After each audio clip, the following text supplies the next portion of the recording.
Okay, let's unpack this. We're diving into a dynasty today whose time on the English throne was, well, spectacularly brief, yet its shadow, that stretched on for centuries. We're talking about That's right. And this isn't just, a simple story of two families squabbling over the crown. It's really the story of 15th century England itself. a kingdom absolutely brought to its knees, first by failure abroad, then by a total breakdown at home. Exactly.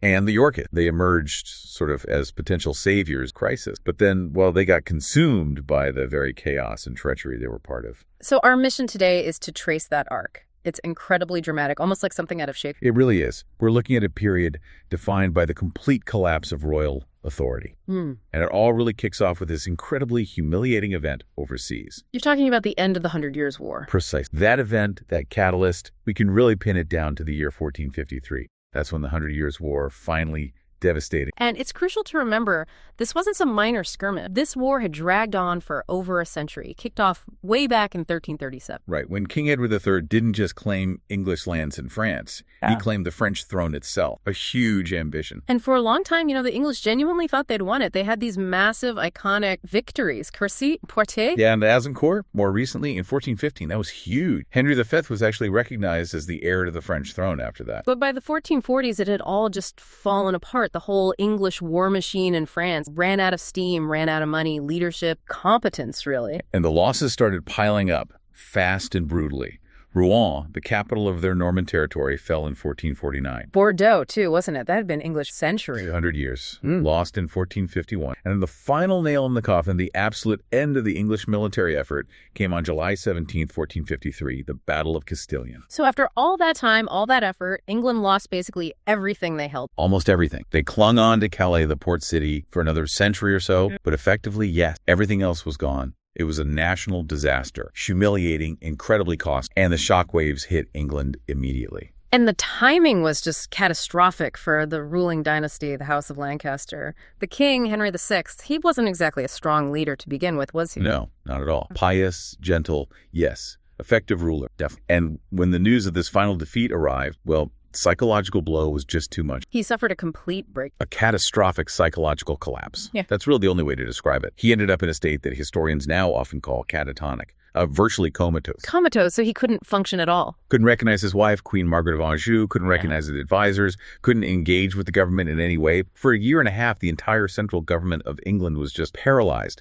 The king was physically present, but mentally absent. Wow, that's more than just a leadership gap. That's a full-blown constitutional crisis. How does the kingdom even work? Exactly. The source of all authority was, well, medically offline. And as news of the defeat and the king's state spread, all that simmering discontent just boiled over. Rebellions started popping up. Noble rivalries flared. Chaos. Pretty much. And it's right at this moment, this point of maximum crisis, that a big chunk of the nobility, the ones totally disillusioned with the Lancastrian government's failures, started looking for an alternative, a replacement leader. And their eyes fell on Richard III, Duke of York. Precisely. He wasn't just any noble. He was a royal cousin, a great-grandson of the very King Edward III who had started the war. And crucially, he was seen as a proven military commander, someone with actual ability. Seen as the man who could maybe restore some stability, pull England back from the brink. Yes, the potential savior. And he had this powerful faction, the Yorkists, behind him. They were about to try and seize control from the House of Lancaster. And this conflict, this tangle of noble feuds, legal claims, bloodlines, this is really the start of what we call the Wars of the Roses. Even though Richard himself never actually became king. That's right. He never wore the crown. But his ambition, his claim, that's what created the House of York dynasty we're talking. Okay, so to really get this power struggle, we need to understand, why did Richard of York even think he had a claim? And why was it arguably better than the actual? Exactly. It goes way back. We need a quick look at how the English monarchy even got started. Right. Before 1066, England wasn't really one single kingdom, was it? Not consistent. You had these Anglo-Saxons like Mercia, Wessex, Northumbria. It was Wessex under kings like Alfred the Great that managed to fight off the Vikings and gradually unify things into something resembling a Kingdom of England by the 11th century. But then came the big one, 1066. The Norman Conquest. William, Duke of Normandy, comes over, wins at Hastings, claims the crown, and this changes everything. He brings over this French-speaking aristocracy, grafts it onto the Anglo-Saxon system. And crucially, this means English kings now also hold huge chunks of land in France, right? Normandy. And later, through marriages, even more. Maine, Anjou, Aquitaine, Gascony, massive territories. So the kings ruling England for the next few centuries are all descended from William the Conqueror, but the dynasty were focused on the Plantagenets that... Yes, from 1154 with Henry II. His father was Geoffrey Plantagenet, the Count of Anjou. So the dynasty gets that name. And these Plantagenet kings, for a while, ruled more land in France than... Absolutely, which makes it kind of ironic that it was one of Henry II's own sons, King John, who managed to lose most of it. Normandy, Anjou. Gone between 1199 until 16. And that loss must have really stung. A constant source of ambition, maybe, for later kings? Definitely shame and ambition. Which leads us eventually to John's great-great-grand Edward III. He's the one who decides, right, let's get it back. So in 1337, he launches the Hunt War, and in 1340, he even claims the French throne. Whole massive century-long conflict. That's the engine that drives us straight into the wars. It really is. And Edward III's family tree is basically the map of this civil war. He reigned for 50 years, a long time, and he and his queen, Philippa of Hainault, had 5 sons who lived to adulthood. Their birth order is everything for understanding the rival claims later on. Okay, let's lay this out then, because it is crucial. Son number 1. Edward, the Black Prince, famous warrior, but his line dies out with his son, Richard II. Okay, son number 2. Lionel, Duke of Clarence, born 1338. Now remember him. This is the line that gives the House of York its superior claim later. Very important. Got it. Second son, Lionel. Third, John of Gaunt, Duke of Lancaster, born 1340. He's the founder of the House of Lancaster, the dynasty that's currently on the throne in our story, with Henry VI. All right, so the ruling king comes from the third, fourth son. That's our man. Edmund of Langley, first Duke of York, born 1341.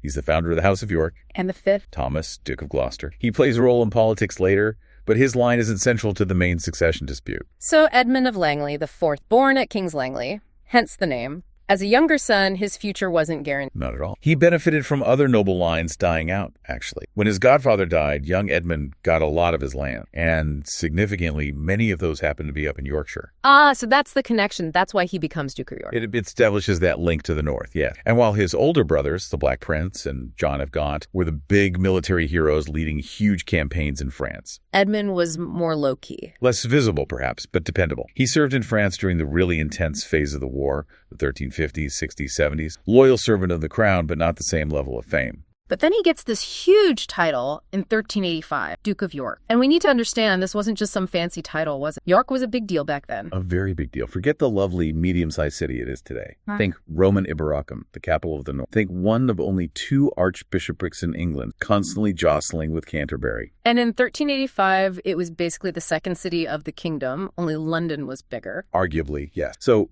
being made Duke of York wasn't just getting a title. It meant you were actually the ruler of the capital of the north. Huge regional power, massive prestige. It cemented the York family as one of the top noble lines in it. Giving the future Richard of York that powerful base to build on. Exactly. That title, that lineage, it all mattered to him. So Edmund the First, he lived a long time, saw a lot of... How did he handle the politics, especially under his nephew? Richard II was a tricky customer, wasn't he? He really was. Deeply polarizing. Often clashed with his nobles. Remember that crisis, the Lords Appellant, back in the 1380s, when a group of powerful nobles basically tried to take over the government? That was serious stuff. Where did Edmund... He played it very carefully, steered a moderate course, avoided taking extreme sides. Unlike Henry Bolingbroke, John of Gaunt's son, who was one of the appellants, Edmund stayed sort of neutral, pragmatic. And that worked out for him. It did. He avoided the purges and executions that followed. He was seen as reliable. So much so that when Richard II went off to Ireland in 1394, who did he trust to run England while he was gone? Had the safe pair of hands. So moderate, reliable. But he lived long enough to see Richard II get overthrown, didn't he? He did. He saw Henry Bolingbroke come back, seize the throne in 1399, become Henry IV, establish the House of Lancaster. Edmund survived that massive upheaval, dying peacefully a few years later in 1402, served kings from 2 different branches of the family. Quite the survivor. And he was succeeded by his son, Edward, the second Duke of... That's right. Edward of Norwich, sometimes called that, though probably born at Langley like his father. Now, Edward had been very close to the deposed Richard II, got loads of land. So that probably made things awkward with the new Lancaster, Henry IV. Extremely awkward. Henry V stripped him of offices, even had him arrested at one point, suspected of involvement in a rebellion in Wales.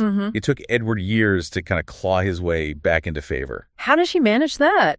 It helped when Henry V started aging, and his son, the future Henry V, began taking more control. Edward seems to have gotten on better with Prince Hal. Right. So he was back in favor by the time Henry V decided to restart the Hundred War. He was trusted enough to go on campaign with the king in 1450. Which brings us to October 25th, 1415, that incredible against-the-odds English victory. But it came at a cost for the House of York. Edward, the second Duke, was killed in the battle. The highest-ranking English casualty. He was. Contemporary accounts say he took a blow to the head. A really dramatic, tragic end for him. And the problem was, he died without any children, right? Exactly. Childless. Yeah. Which meant the dukedom, all those lands, all that status, it didn't pass to his son. It passed to his nephew, a little boy named Richard. The Richard who will eventually challenge the throne. How old was he? Just turning 4. Yeah. And he was the son of Edmund's youngest son, another Richard, Richard of Connaught. Okay, so the title jumps sideways to the nephew, but wasn't there something odd about this nephew's father, Richard of Connaught? Extremely odd and precarious, because Richard of Connaught, the third Earl of Cambridge, the father of this new 4-year-old Duke of York, had just been executed for treason. What? When? Less than 3 months before Azincourt. He was the main figure in something called the Southampton Plot, a conspiracy to kill Henry V just before he sailed for France and put someone else on the throne. So the plot failed. Connaught was executed, his lands confiscated. And then, boom, 3 months later, his 4-year-old son inherits one of the biggest titles and estates in the country because his uncle died heroically at Azincourt. It's bizarre. Talk about a weird start in life. The son of an executed traitor becomes the third Duke of York. Incredibly unstable. Absolutely. So young Richard became a royal ward in 1415. The crown managed his lands, and his upbringing was carefully controlled. He was placed with loyal Lancastrians, first Robert Waterton, then later, crucially, he became a ward of the Neville family. The Neville. The Earls of Westmoreland, they were huge players in the North, weren't they? Immensely powerful. So Richard grew up in their household alongside his Neville cousin, deeply embedded within the very aristocratic network that was supposed to uphold the Lancastrian kings. So he got the best connections, the best training. Impeccable training, yes. Yeah. But it also meant his loyalties were always going to be complex, earned perhaps, rather than automatically given. So Richard, our third Duke of York, grows up under the Neville's care. Meanwhile, the political scene changes again dramatically. Henry V dies young in 1422. Suddenly, yes, leaving his son Henry VI as king, and the baby wasn't even a year old. An infant king. That means decades of minority rule, councils, instability. Exactly. It prolonged the instability. Apparently, young Henry VI had to sit through these tedious Regency Council meetings his whole childhood, listening to nobles arguing about war and money. Some think it might have actually contributed to his later issues. It certainly showed the limits of having a child monarch. So by the time Henry VI is finally declared old enough to rule in his own right, around 1437, Richard of York is what, in his mid-20s? That's right. And Richard had already started making a name for himself. He'd served capably in France, both as an administrator and a military commander. Standing in pretty sharp contrast to his royal cousin, the king. Stark contrast. Henry VI, as an adult ruler, well, he was just ineffective. Genuinely pious, gentle, yes, but completely lacking the political skill, the ruthlessness sometimes needed to manage these powerful nobles. He was easily swayed, easily dominated. Dominated by who? His wife? Partly by his wife, Queen Margaret of Anjou, who he married in 1445, but also, significantly, by his Beaufort cousins. The Beauforts. We need to talk about them. They were descended from John of Gaunt, too, weren't they? But it was complicated. Very. Descended from Gaunt's long-term affair with Catherine Swynford. Their children were later legitimized by Parliament, yes, given titles like Duke of Somerset, but crucially, their claim was always a bit secondary, and they didn't inherit vast family estates like... So their power depended entirely on staying close to the king, on royal favor. Exactly. They needed royal patronage for wealth, for influence, so they clung to the weak-willed Henry VI, becoming his favorites, essentially running the government through him. And then there's Queen Margaret. She wasn't weak, was she? Anything but. She arrived from France only 15, but she was smart, politically sharp, and utterly determined to protect the House of Lancaster, especially her husband's crown. What a pair. The incredibly tenacious queen and the, well, deeply detached king. It's a fascinating contrast, isn't it?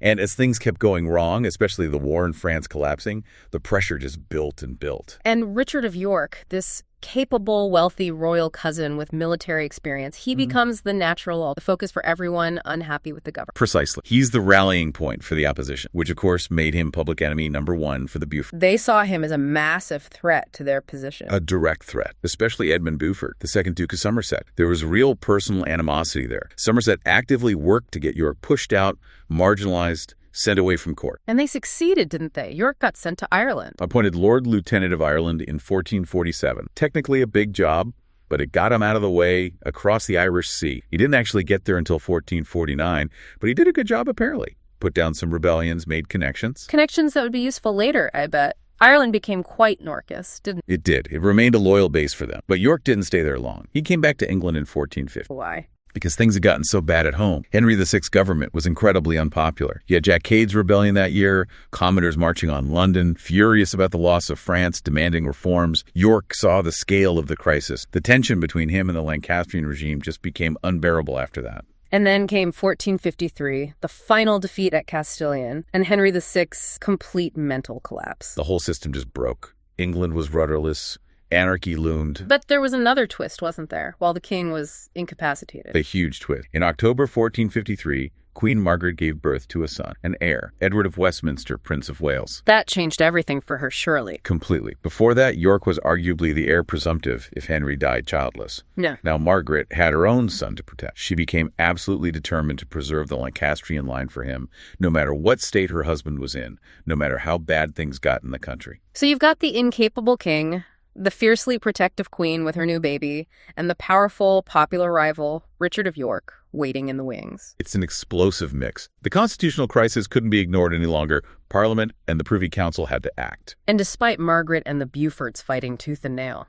Despite their fierce opposition, yes. In March 1454, Richard, Duke of York, was appointed Lord Protector of the realm to govern while the king was ill. It's a huge victory for him. Shows how much support he had or how desperate things were. Both, probably. And York used the position smart. He put his own guys in key jobs. Most importantly, his brother-in-law, Richard Neville, the Earl of Salisbury, became Lord Chancellor. Bringing the powerful Neville family firmly onto his side. Absolutely crucial. Locking in the Nevilles gave York a massive institutional power base. The battle lines for the Civil War were now officially drawn. So York is in charge as protector, but this phase doesn't last long, does it? Henry VI starts to recover? He does, partially in late 1454. It wasn't a full permanent recovery. Henry would have bouts of illness later, too, but he became lucid enough for the Lancastrians to make their move. And their first move is to get rid of York. Immediately, revoke the protectorate, kick him and his Neville allies out of office, strip them of influence. It became clear that compromise was impossible. War was now inevitable. Not yet about who should be king, maybe, but definitely about who should control the king. So, while the roots go back further, this is when the fighting really starts. The Wars of the Roses proper. Yes. 1455 is the year the open Civil War. The fighting between the White Rose of York and the Red Rose of Lancaster really kicks off. And the first round was surprisingly quick and decisive. You mean the First Battle of St. Albans, May 14th? Exactly. York marches towards London, claiming he just wants to remove the king's evil counselors, the Beauforts. The two sides clash in the town of St. Albans. And York wins. Crushing victory for the York. And York achieves two absolutely critical things. One, he captures King Henry VI himself. The king is basically his prisoner now, albeit treated respectfully. And then the sin. He kills his arch-rival, Edmund Beaufort, the Duke of Somerset, died fighting in the street. Wow. So York has the king, and his main enemy is dead. That must have put him firmly back in control. It did. He marches back to London.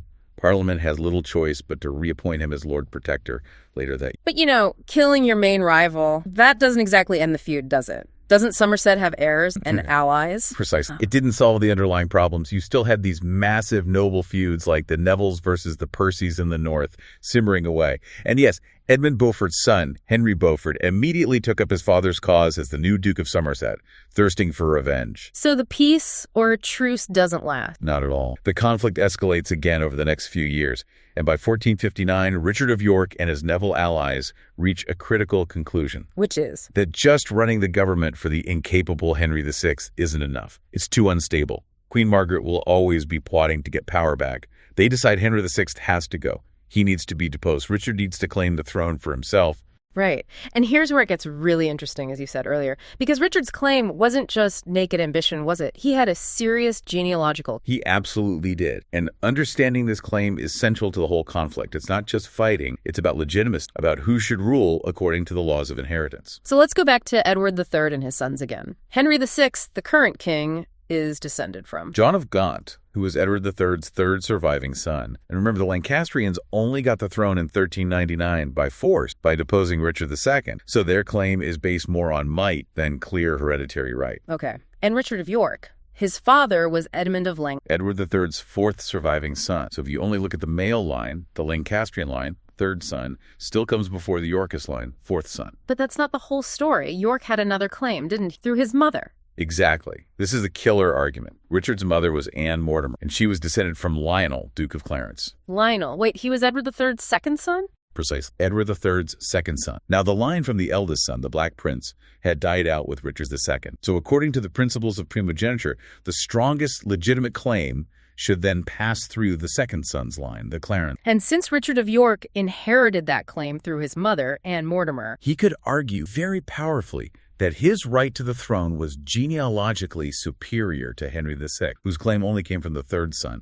It was a direct challenge to the legitimacy of the entire Lancastrian dynasty. that must have caused a sensation when he finally laid it out. It did. In 1460, he formally presented this claim to Parliament. It was a constitutional bombshell. The Lords couldn't just dismiss it. The legal argument was strong. So what did they decide? They came up with a compromise, maybe to avoid deposing an anointed king immediately. It was called the Act of Accord. And it said, Henry VI could remain king for the rest of his life. But, and this was the crucial part, upon Henry's death, the throne would pass not to his own son, Edward of Westminster, but to Richard of York and his heir. Henry's son was disinherited. wow. So Richard won. He secured the crown for his family, even if he had to wait. It looked like it. A massive political and legal victory. But the tragedy for Richard is he never got the benefit from it. Why not? What happened? Queen Margaret happened. She was absolutely furious, refused point blank to accept her son being disinherited. She rallied the remaining Lancastrian loyalists And who fought back. She confronted Richard's forces up north, near his own castle, Battle of Wake, December 30th, 1460. And Richard was killed in the fighting, along with his second son, Edmund, and his key ally, the Earl of Salisbury. Just 3 months after securing the succession on paper. He was dead. Never got to be. What a brutal. And the Lancastrians, they didn't show much mercy. None. They stuck Richard's head on a spike over the gates of York and put a paper crown on it, mocking his ambition. Vicious, personal. A terrible end for the man who started it all for the House of York. So Richard of York is dead, his head on a spike. That sounds like game over for the Yorkists. You'd think so, wouldn't you? But incredibly, it wasn't. It turned out to be more of a handover than an ending, because Richard's son and heir, Edward, immediately stepped up. The new Duke of York, how old was he? Only 18, but he'd already been fighting alongside his father. He was already commander. And he was different from his father, and very different from Henry VI, I imagine. Completely different. By all accounts, Edward was physically impressive, really tall for the time, supposedly 6'4", handsome, charismatic, easygoing. People liked him. He commanded respect naturally. That physical presence must have mattered a lot back compared to the frail, often confused Henry VI. It mattered huge. Edward looked like a king, and he acted like decisively. So he rallied the Yorkist forces after Wake. Immediately, and won 2 crucial victories very quickly. First, he intercepted a Lancastrian army coming from Wales and smashed them at Mortimer's Cross in February 1461. Secured his flank, boosted morale massively. And then came the big one. Towton, the Battle of Towton, March 29th, 1461. Palm Sun, fought in Yorkshire in a blinding snowstorm. This was the big one. Absolutely huge battle. Tens of thousands of men on each side. Probably the bloodiest battle ever fought in. Quite possibly, yes. The casualties were immense, and Edward showed real tactical skill. His archers used the wind and snow to their advantage, decimating the Lancastrians. It ended in a complete rout. What happened to the Lancastrian leaders? Henry VI, Queen Margaret? They fled, escaped north, eventually ended up in Scotland, then later France, but their army was shattered. So with the Lancastrians on the run, Edward marched south to London, claimed by the city. And in June 1461, he was crowned King Edward I. The first Yorkist king was on the throne. He'd won it by conquest, yes, but justified by that superior genealogical claim his father had established. So, Edward IV, how was his first reign? Did he bring the stability his father promised? He was definitely a breath of fresh air initially. Energetic, purposeful, much more engaged than Henry VI ever was. His first reign lasted from 1461 to 1470, but he faced the same old problem. Overmighty nobles, people who felt they deserved more power. Exactly. And the biggest problem was his own cousin, Richard Neville, the Earl of Warwick, the man they called Warwick the Kingmaker. The Kingmaker, because he'd been so crucial in putting Edward on the throne. Absolutely central. Warwick was immensely wealthy, hugely powerful, and he expected to have a major say in how Edward ruled. But Edward wanted to be his own man. Precisely. The relationship started to fray, partly because Edward resisted Warwick's influence, and partly because of Edward's marriage. Ah, yes, the secret marriage to Elizabeth Woodville. That caused a stir, didn't it? A massive stir. She was beautiful, but she was a commoner, relatively speaking, a widow with children. Edward married her in secret in 1464. It completely scuppered Warwick's plans. He'd been trying to arrange a big diplomatic marriage for Edward with a French princess. And Edward marrying a commoner, that elevated her whole family, the Woodvilles, didn't it? Created rivals to Warwick at court. Exactly. The Woodvilles got titles, lands, influence. Warwick felt pushed aside. The relationship just deteriorated completely. To the point where Warwick actually turned against the king he'd made. Incredible, isn't it? Warwick eventually made an alliance with his old enemy, the exiled Queen Margaret of Anjou. They plotted together, and in 1470, Warwick invaded England, forced Edward V to flee overseas to Burgundy, and put Henry VI back on the throne. Seriously? The poor, bewildered Henry VI was king again. Briefly. It's known as the Readaptation. Lasted about 6 months. Utterly bizarre period. But Edward V didn't just give up, did he? Not a chance. He was resilient. He got help from his brother-in-law, the Duke of Burgundy, gathered troops, money, and sailed back to England in March 1471. Ready for round 2. Ready for the final round, really. This campaign in the spring of 1471 was decisive. Edward moved quickly, brilliantly. He faced Warwick first. Yes, at the Battle of Barnet, just north of London, on Easter Sunday. In thick fog, Warwick the Kingmaker was killed in the fighting. One major rival down. But Queen Margaret had landed in England by then too, hadn't she? With her son? She had. With the Lancastrian heir, Prince Edward of Westminster. They met Edward V's army a few weeks later at the Battle of Tewkesbury. Yeah. Another crushing Yorkist victory. And crucially, the Lancastrian Prince Edward was killed either in the battle or just after. So the Lancastrian heir is dead. Warwick is dead. What about Henry VI, still locked up in the Tower? He was. And now, with his son dead, there was really no political reason to keep Henry alive. He was just a potential figurehead for future trouble. So Edward had him dealt with. Henry VI was murdered in the Tower of London. Probably on Edward V's orders, or at least with his implicit consent. May 21st, 1471. That was the end of the direct male line of Lancaster descended from John of Gaunt. Brutal, but politically effective. Edward IV was back on seemingly secure. Yes. His second reign, 1471 until his death in 1483, was really the high point for the House of York. This is the period of stability they'd promised. What did he achieve? He focused on restoring royal finance, which were a mess. Used some controversial methods like benevolences, basically forcing rich subjects to give him gifts or loans. But it worked. The crown became solvent. Did he manage the nobles better this time? Much better. He learned his lesson with Warwick. He used things like the Council of the North to keep control in the region. Parliament was generally supportive. He also sorted out foreign policy. How so? Did he try to restart the war in France? He actually did. Invaded France in 1475 with a big army. Yeah. But the French king, Louis XI, was very clever. He basically bribed Edward to go away. Right. Yep, the Treaty of Picquigny. Louis gave Edward a huge lump sum of cash and promised him a generous annual pension. Edward took the money and went home. It was basically a very profitable way of confirming the 100 Years' War was well and truly over. Smart business, maybe. So, for about 12 years, England had peace, stability, decent government under Edward. The Yorkist dynasty looked totally secure, right? He had brothers, sons. It seemed completely secure. His brothers, George, Duke of Clarence, though he later had problems with him and had him executed, and Richard, Duke of Gloucester, were his key supporters. And he had 2 young sons to succeed him.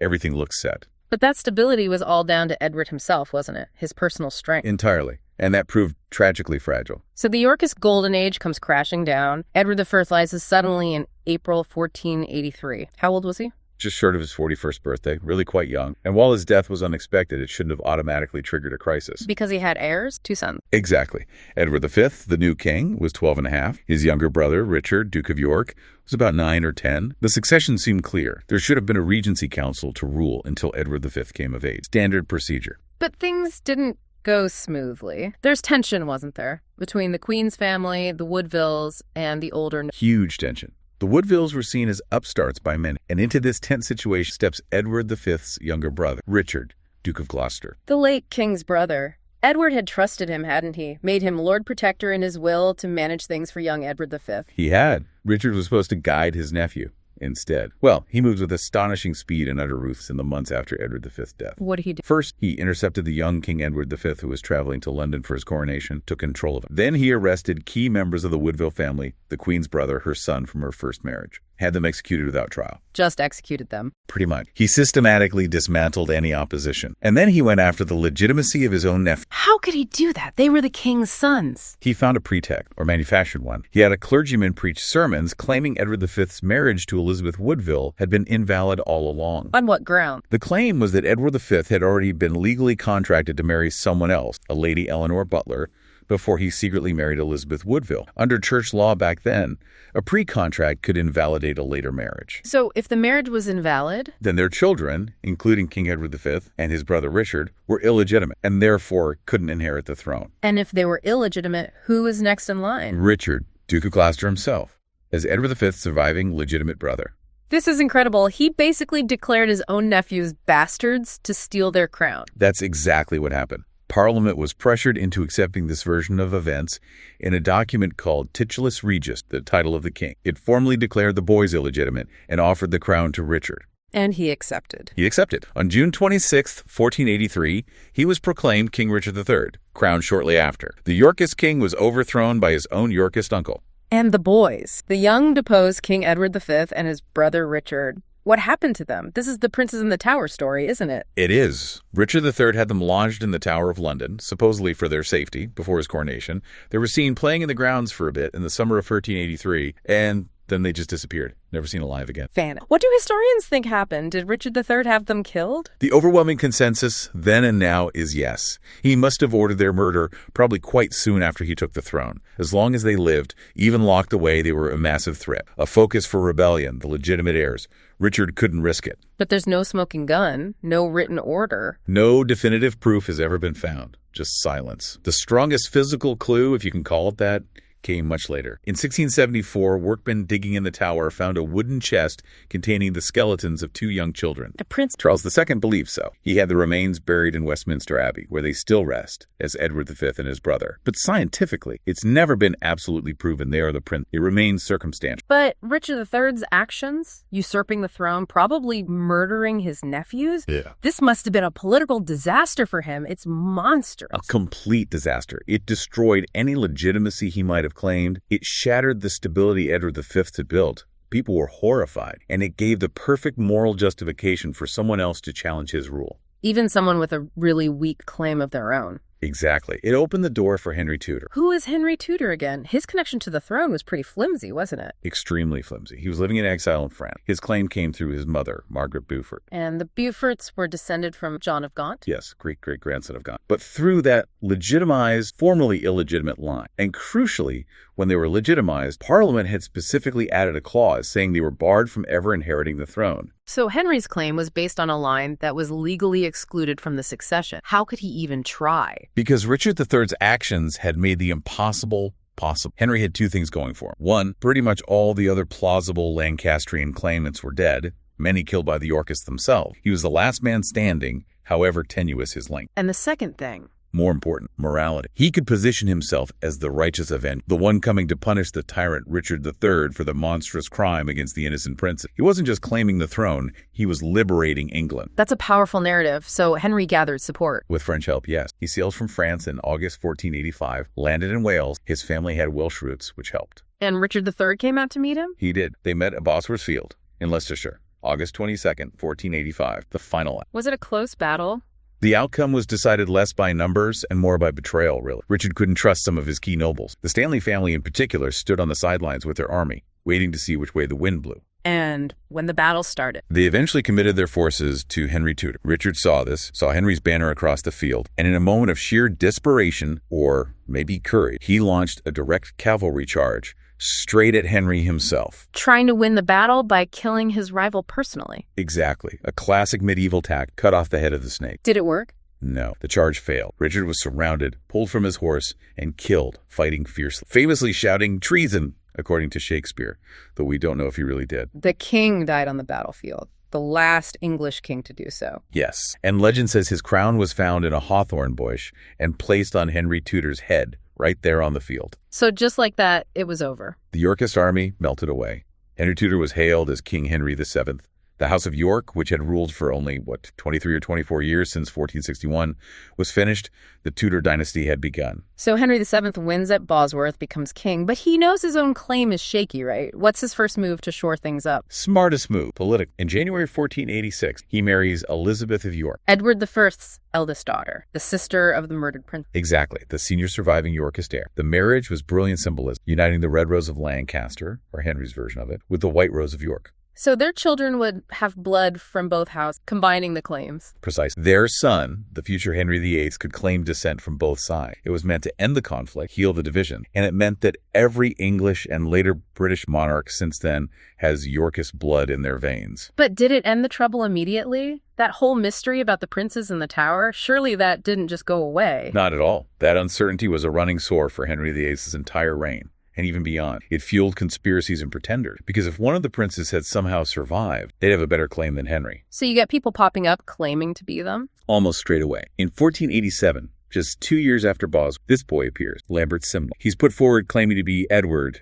Earl of Warwick, a genuine Yorkist claimant Henry VII had locked up. Where did this happen? They proclaimed Simnel King Edward VI in Ireland. Remember how Ireland was a Yorkist stronghold? Henry had to fight a proper battle, Stokefield, to crush that rebellion. It was quite serious. And Simnel wasn't the only one. No, a few years later, around 1490, a much more dangerous pretender appeared, Perkin Warbeck. And who did Warbeck claim? He claimed to be Richard of Shrewsbury, the younger of the two princes in the Tower. And because nobody knew for sure what had happened to the real Prince Richard, his claim seemed plausible to some. Did people believe him? Did he get support? He did. He was quite convincing, apparently. He got recognition and support from foreign rulers who wanted to destabilize Henry VII, the King of France, Margaret of Burgundy, Edward VI's sister, the King of Scotland, even the Holy Roman Emperor. Warbeck raised armies, caused trouble for years before Henry finally caught him and executed him in 1499. So these pretenders were a real headache for Henry VII. Shows how insecure that Yorkist legacy made the Tudors. Absolutely. And it wasn't just the pretenders. There was another branch of the Yorkist family with a potentially very strong claim, the de la Pole. Who were they? They were descended from Edward V's sister, Elizabeth of York, not his daughter. Her son, Edmund de la Pole, became the Duke of Suffolk. And genealogically speaking, as a nephew of Edward V and Richard III, his claim to the throne was arguably stronger and more legitimate than Henry VII. Another threat living within the kingdom. What did the Tudors do about it? Henry VII managed to capture Edmund de la Pole, kept him locked in the Tower. His son, Henry VIII, was even more ruthless. He had Edmund executed in 1513, basically for being a potential rival with foreign connections. Several other de la Poles were dealt with, too. They were really systematically eliminating any potential Yorkist threat. They had to. The fear persisted right through Henry VIII's reign, especially concerning the Pole family, descended from Richard III's brother, George, Duke of Clarence. Cardinal Reginald Pole was a major figure who opposed Henry VIII's break with Rome. The Tudors always worried the Poles might use their Yorkist blood to rally support, maybe get foreign help, and challenge the dynasty. So even though the House of York only ruled for 23 years, their ghost, their claim, haunted the Tudors for decades, created this constant air of insecurity. Absolutely. It shaped Tudor politics, led to executions, influenced foreign policy. The shadow was long. But the title itself, Duke of York, that survived, didn't it? It became associated with the king's second son. Yes, Henry VIII revived it, probably again to co-opt some of that Yorkist prestige. He made his second son, the future Henry VIII, Duke of York, and that set a tradition. The spare heir became the Duke of York, while the eldest was Prince of Wales. But there's a really weird pattern with that title, isn't there? Something about Dukes of York always becoming king. It's uncanny. For centuries, it seemed almost cursed or blessed, depending on your view. After the first Henry VIII, you have Charles I, James II, George V, George VI. All were Dukes of York who unexpectedly ended up on the throne, usually because an older brother died young, or in James II's case, his brother Charles II had no legitimate children, or George VI, due to his brother's abdication. So the title kept getting merged back into the crown. It never got passed down from father to son as Duke of York. Never successfully. For about 500 years, it was this perpetually recycling title. Amazing. But the name York achieved immortality in a completely different way, didn't it? Across the Atlantic. Ah, yes. New York. That's connected too. 1664, King Charles II took the Dutch colony of New Amsterdam on Manhattan Island. And he gave it to his brother James, who was the Duke of York at the time. So they renamed the colony New York in his honor. Exactly. So the title of this short-lived English royal house ended up naming the future financial capital of the world. Quite a legacy. And the current Duke of York, Prince Andrew, he's unlikely to become king, being further down the line now, so maybe that strange pattern is finally broken. It seems likely, yes, the dukedom might finally settle down. So, wrapping this up, the House of York, it's such a paradox, isn't it? The shortest-lived dynasty, maybe? Just 23, maybe 24 years on the throne itself, yes. Rising up because of the perceived competence and legitimacy of Richard III Duke, delivering stability under Edward IV, only to be completely undone by the treachery of one of its own, Richard III. It's a story of promise, achievement, and then self-destruct. And if we connect this to the bigger picture, did the Yorkists, by challenging and overthrowing the established Lancastrian line, fundamentally change? Did they show that hereditary right wasn't enough, that competence or even just ruthless ambition could win the crown? That's a huge part of their legacy. They shattered the idea of simple automatic succession. By proving a king could be deposed based on a better claim or perceived incompetence, they arguably opened the door to perpetual instability. Anyone with a halfway decent claim or enough power could now make a bid for the throne. Which leads us to a final thought. Something for you, the listener, to consider. Given just how incapable Henry VI seems to have been, given the chaos England was in by 1453, Were Richard, Duke of York, and his son Edward I actually justified? Were they right to claim the throne based on their superior genealogy and their ability to govern, even if it meant overthrowing their cousin? Or should they have stuck to the strict line of succession, however flawed the king, and let Henry's son, Edward of Westminster, inherit in time? Did their actions, however well-intentioned initially, set a dangerous precedent that ultimately destroyed their own house and guaranteed decades more conflict? It's a tough question, isn't it? Justified saviors or ambitious usurpers who reaped what they sowed? Something to think about.